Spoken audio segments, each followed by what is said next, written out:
Olá, bem-vindos a mais uma conversa focada em conhecimento. Hoje, o nosso radar está apontado para um tema assim essencial na jornada feminina: o climatério. A gente analisou um material bem completo do blog VidMed, sabe? Que se propõe a desmistificar essa fase. A proposta aqui é entender o climatério não só como uma definição de dicionário, né? Aquela transição entre os 40 e 65 anos da fase reprodutiva para não reprodutiva, com a diminuição hormonal, mas sim como uma experiência com várias facetas. O artigo da VidMed nos convida a olhar para as mudanças físicas, hormonais, emocionais, com informação, com clareza. Vamos mergulhar nesses detalhes. Exatamente. E um ponto que o material da VidMed já, deixa claro de saída é crucial. Não estamos falando de uma doença. É uma etapa fisiológica natural. Compreender as engrenagens por trás dessa transição, o que acontece no corpo, é o primeiro passo para navegar por ela com mais segurança, mais bem-estar. Vamos explorar justamente isso, as alterações hormonais, os sinais mais comuns que o corpo dá, e um ponto que a VidMed faz questão de separar, a diferença entre climatério e menopausa. Isso gera muita confusão, né? Muita. E, claro, como o artigo da VidMed sugere, não vamos parar só no diagnóstico, digamos assim. Vamos investigar as estratégias de cuidado, pensando no corpo, na mente, no estilo de vida, como um todo. A ideia é encarar essa fase não como um ponto final, mas talvez como um novo capítulo, com suas próprias características, seus potenciais. Então, o ponto de partida dessa transformação toda parece ser mesmo a orquestra hormonal, não é? O artigo da VidMed foca na diminuição gradual da produção de estrógeno e progesterona pelos ovários. Sim, e o que acho fascinante na abordagem do blog é como ele enfatiza que a função desses hormônios vai muito além do ciclo menstrual. Muitas vezes a gente associa estrogênio e progesterona só à reprodução, né? Mas a VidMed nos lembra que eles são maestros de muitas outras áreas. Regulam o sono, influenciam diretamente o humor, são vitais para a manutenção da densidade óssea, impactam a saúde da pele, a lubrificação vaginal, até a distribuição de gordura corporal. Nossa, a lista é longa. Ah, isso explica por que a redução desses hormônios pode gerar um leque tão variado de sintomas, como o artigo detalha. E essa variação é um ponto interessante, né? O texto da VidMed reforça que a experiência é muito individual. Cada mulher sente de um jeito. Extremamente individual. Não existe um cardápio fixo de sintomas, um checklist que sirva para todo mundo. Mas o blog lista os mais prevalentes, que são justamente aqueles que a gente mais ouve falar. As ondas de calor, os famosos fogachos, Sim. que podem surgir do nada, sabe? Sim. E causar um desconforto imenso. E os suores noturnos, que são basicamente os fogachos durante a noite e que, prejudicam bastante a qualidade do sono. E o sono é só a ponta do iceberg, pelo que o artigo descreve. Fala-se também de alterações no padrão de sono mesmo sem os suores, tipo dificuldade para adormecer ou para manter o sono. E as mudanças de humor. O material da VidMed menciona irritabilidade, ansiedade, talvez uma maior labilidade emocional. Exato. Além disso, o blog cita outros sinais importantes que merecem atenção. Uma possível diminuição da libido, que pode ter componentes hormonais e também psicológicos, né? A secura vaginal, que é um resultado direto da queda do estrogênio. Isso pode causar desconforto na relação sexual e até aumentar o risco de infecções urinárias. Entendi. E claro, a irregularidade nos ciclos menstruais. Podem ficar mais longos, mais curtos, mais intensos, mais escassos, até a parada completa. Lendo o que a VidMed apresenta, fica claro que, embora esses sintomas sejam esperados ou normais dessa fase, o impacto na qualidade de vida pode ser gigantesco. Não é algo para simplesmente aguentar calada, como talvez fosse a mentalidade antigamente, né? O artigo parece sugerir uma postura mais proativa. Sem dúvida. A VidMed parece combater essa ideia de que os desconfortos são um fardo inevitável. Ignorar pode levar a um ciclo vicioso, sabe? O sono ruim piora o humor, a irritabilidade afeta os relacionamentos, a secura vaginal impacta a intimidade. Por isso, buscar informação confiável, como essa que a gente está discutindo aqui, e ter acompanhamento médico são passos fundamentais. Mas antes de detalharmos os cuidados, precisamos esclarecer aquela confusão de termos que você mencionou. O artigo da VitMed é bem enfático nisso. Climatério não é sinônimo de menopausa. Certo. É uma dúvida muito comum e a forma como a VitMed diferencia é bem didática. Parece que entender isso muda a perspectiva sobre a duração e o processo, não é? A menopausa seria um marco, um dia específico, enquanto o climatério é a jornada completa. Perfeita analogia.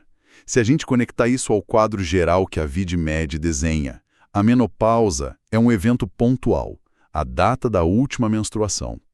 E, por convenção médica, só dá para confirmar que ela ocorreu depois de 12 meses seguidos sem nenhum sangramento.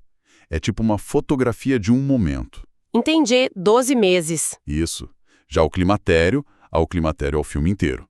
É todo o período de transição que começa anos antes da menopausa, a chamada perimenopausa, com as primeiras irregularidades, os primeiros sintomas, e se estende por alguns anos depois dela, na pós-menopausa. Pode durar uma década ou até mais. É o processo gradual de adaptação do corpo a um novo equilíbrio hormonal. Acho que a VitMed insiste nessa diferença para que as mulheres entendam que os sintomas podem surgir bem antes da menstruação parar e que os cuidados devem começar assim que essa transição se inicia. Faz todo sentido. Não esperar a foto da menopausa para começar a cuidar do filme do climatério. Certo. Então, sabendo que é esse processo longo e potencialmente desconfortável, como o artigo da VitMed orienta sobre os cuidados? A abordagem parece ser bem abrangente, olhando para vários pilares da saúde. Sim, a VitMed defende uma visão integral, o que é essencial já que as mudanças hormonais reverberam pelo organismo todo. O primeiro pilar destacado é a alimentação equilibrada. E aqui o blog vai além do genérico comer bem, sabe? Tem uma ênfase particular no cálcio e na vitamina D. Ah, sim. É que a queda do estrógeno acelera a perda de massa óssea. Aí aumenta o risco de osteopenia, osteoporose. Uhum. Por isso, a VitMed recomenda fontes de cálcio laticínios, vegetais verdes escuros e discute a importância da vitamina D, que a gente pega do sol, de alguns alimentos ou com suplementação orientada, claro. Ela ajuda na absorção do cálcio. E além dos ossos, o artigo menciona outros nutrientes importantes. Menciona sim. Destaca a importância das proteínas para manter a massa muscular, que também tende a diminuir com a idade, e as mudanças hormonais. Fala sobre gorduras saudáveis, tipo as do ômega 3 de peixes, do abacate, das oleaginosas. Elas têm papel anti-inflamatório, ajudam na saúde cardiovascular, cerebral. Interessante. O blog também valoriza alimentos ricos em antioxidantes, frutas, verduras coloridas, para combater o estresse oxidativo, que pode piorar com as mudanças hormonais. E um ponto interessante, a VitMed sugere atenção à ingestão de fitoestrogênios. Eles estão na soja, na linhaça, podem ajudar a aliviar alguns sintomas leves em certas mulheres, mas o efeito varia bastante, viu? Não é uma regra. Interessante essa questão dos fitoestrogênios, mostra como a nutrição pode ser uma aliada, ainda que sutil. E o segundo pilar que o artigo da VitMed martela bastante é o exercício físico, certo? E não só para controlar o peso, que também pode ser um desafio nessa fase, né? Exatamente, o controle de peso é um benefício, sim. O metabolismo tende a ficar mais lento, a gordura pode se redistribuir, acumula mais no abdômen, o que aumenta o risco cardiovascular. Sim. Mas a VitMed vai muito além disso. A prática regular de exercícios é apresentada como crucial para a saúde óssea. Exercícios de impacto e força ajudam a fortalecer os ossos. É fundamental para a saúde cardiovascular, que vira uma preocupação maior na pós-menopausa. E como você mencionou, tem um impacto direto no bem-estar mental. Ah, isso é bom. O artigo explica que o exercício libera endorfinas, que melhoram o humor, ajudam a combater a ansiedade e podem melhorar significativamente a qualidade do sono, que muitas vezes é perturbado pelos sintomas do climatério. A recomendação da VitMed sobre tipos de exercício é específica? Ou é mais geral, tipo, se movimente? O blog sugere uma combinação, o que faz sentido. Exercícios aeróbicos, caminhada, corrida, natação, dança, para saúde cardiovascular e controle de peso. Exercícios de força, musculação, pilates, para os ossos e músculos. E exercícios de flexibilidade e equilíbrio, alongamento, yoga, tai chi, para prevenir quedas e manter a mobilidade. O combo completo, então. Isso. A chave, segundo a Videmed, é encontrar atividades que deem prazer. Para garantir a regularidade, né? Não adianta prescrever algo que a pessoa detesta fazer. Essa questão do prazer me leva ao terceiro pilar que o artigo aborda: o gerenciamento do estresse e o cuidado com a saúde mental. Parece que a Videmed conecta muito os sintomas físicos com o estado emocional. Totalmente. O blog reconhece que o próprio climatério, com suas mudanças e sintomas meio imprevisíveis, já pode ser uma fonte de estresse. E o estresse, por sua vez, pode piorar sintomas como as ondas de calor, a insônia, a irritabilidade. Viram uma bola de neve. Nossa, é verdade. É um ciclo que precisa ser quebrado. Por isso, a Videmed valoriza estratégias de manejo do estresse. Cita técnicas como meditação, mindfulness, atenção plena, respiração profunda, yoga, mas também enfatiza a importância de reservar tempo para atividades de lazer, hobbies, convívio social. Tudo que traga alegria e relaxamento. E, crucialmente, o artigo normaliza a busca por apoio psicológico ou terapêutico, caso a pessoa sinta a necessidade de um suporte profissional para lidar com as mudanças emocionais e de humor, sabe? Não é vergonha nenhuma. É uma visão bem completa mesmo, que integra corpo e mente. Faz toda a diferença. E o último pilar, talvez o mais formal, mas não menos importante, o acompanhamento médico regular. A Videmed parece ser bem incisiva quanto a isso. Fundamental. O blog reforça que automedicação, ou aquele deixar para lá, não são boas estratégias, de jeito nenhum. A consulta regular com o ginecologista ou médico de confiança que acompanha a saúde da mulher é essencial. É nesse espaço que a mulher pode tirar dúvidas, relatar seus sintomas sem receio, e o profissional pode avaliar a situação individualmente. Certo. A Videmed menciona a importância de exames preventivos específicos para essa fase. Mamografia, para rastrear câncer de mama, densitometria óssea, para ver o risco de osteoporose, exames de sangue para checar colesterol, glicemia, função da tireoide, níveis hormonais, se for o caso. E é nessa consulta que entra a discussão sobre tratamentos mais específicos, como a terapia de reposição hormonal, a TRH, que o artigo da Videmed também menciona, certo? Esse é um tópico que gera muitas dúvidas e até medos, né? Como o blog aborda a TRH? Olha, a Videmed aborda a TRH como uma ferramenta que pode ser muito útil para algumas mulheres, mas que exige uma avaliação cuidadosa e individualizada. Isso é chave. O artigo explica que a TRH consiste em repor os hormônios estrogênio isolado ou com progesterona, que os ovários deixaram de produzir, e que ela pode ser muito eficaz no alívio de sintomas moderados a severos, principalmente aquelas ondas de calor intensas e a secura vaginal que não melhora com tratamentos locais. No entanto, o blog também é claro ao afirmar que a TRH não é para todas. Existem contraindicações, histórico de certos tipos de câncer, doenças cardiovasculares, trombose, e tem potenciais riscos que precisam ser considerados. Então, a mensagem da Videmed sobre TRH não é nem uma defesa cega, nem uma condenação total. É mais um depende. Exatamente. A Videmed parece defender uma decisão compartilhada entre médica ou médico e paciente. É uma parceria.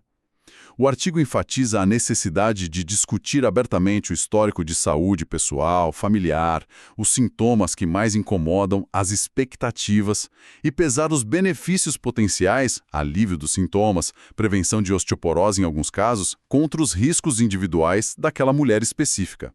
A dose, a via de administração, se é oral, adesivo, gel, a duração do tratamento, tudo isso, segundo o blog, deve ser personalizado. Entendi. A Videmed reforça, não existe uma receita única de TRH.